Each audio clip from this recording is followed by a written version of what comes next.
Hi everybody, it's Donna with Donna's Deals and DIYs. Today my devotional is from 52 Devotions for Dog Lovers. I still have a couple of pages left, so it'll be this one for a couple of weeks, and then we'll start with the new one that I got for Christmas. So I am on page 48. It's called Good to be Picky. Each person, when he is lured and enticed by his own desire, then desires when it has conceived, gives birth to sin.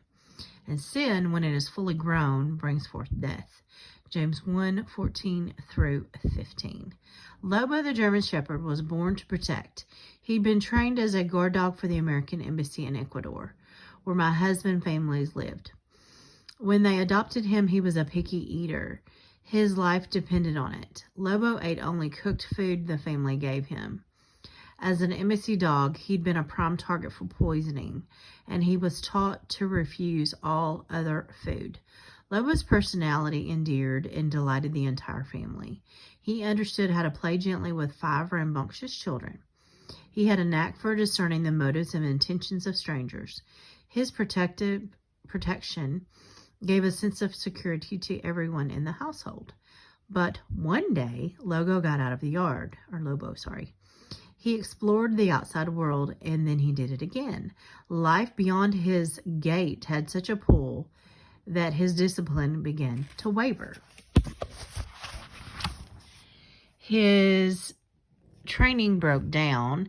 Tempted by other food, he quit being picky. Eventually, Lobo ate poisoned food and died. Adam and Eve lived in a paradise of beauty and perfection in the Garden of Eden, and they lacked nothing. Peace reigned and death didn't exist. It all changed with the slithering temptation of Satan. Adam and Eve ate the poison of disobedience, breaking their relationship with God. In the book of James, we discover the snake in our own garden, our wrongful desires. When fed, they birth sin and eventually death. Lobo knew dangers lurked outside his secure boundaries, but temptation pushed him further and further from safety.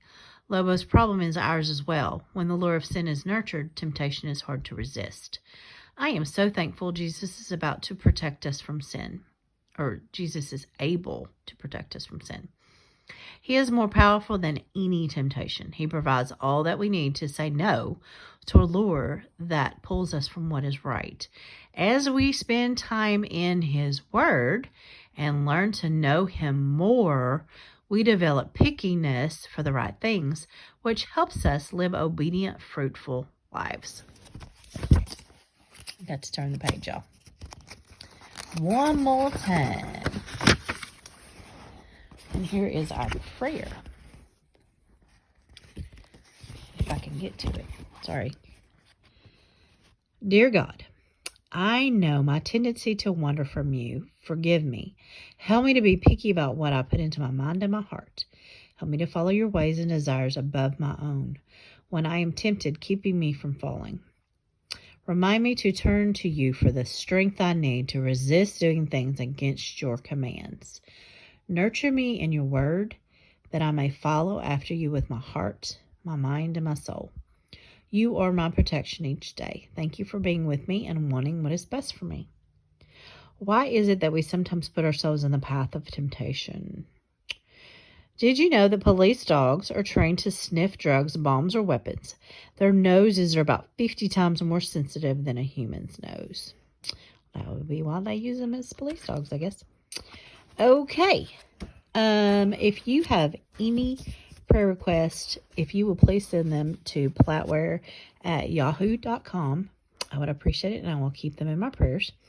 And if you will please continue to pray for my friend Danny and her family, I would appreciate it very much. They had a loss in their family, and now they are also have some illness in their family. So if you would pray for them, I'd appreciate it. She spells her name D-A-N-I.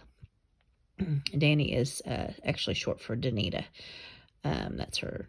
She likes to be called Danny. So if you'll pray for her, I'd appreciate it. And thank you for watching my devotional today. I will have a video out on Saturday. I appreciate you so much, all my new subscribers and all of my subscribers. I appreciate it. God bless you. And remember that I love you and that God loves you too. Bye-bye.